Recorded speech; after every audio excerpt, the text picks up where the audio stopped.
you may not be exploring enough sounds because the voice is very versatile.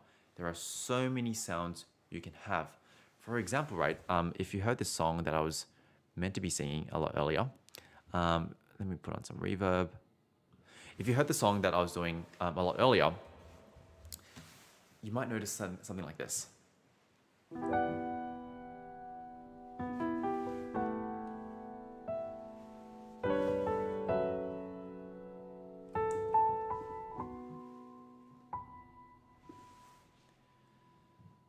Hey, where'd you go?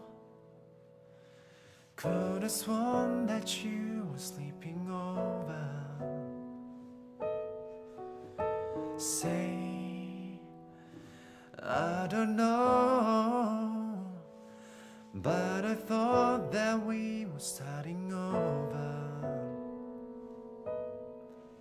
Cool. So if you, as you might have been listening to that, it might not have been anything that was like, wow, like the high notes or anything, but there's a lot of nuances and details I was trying to add into it.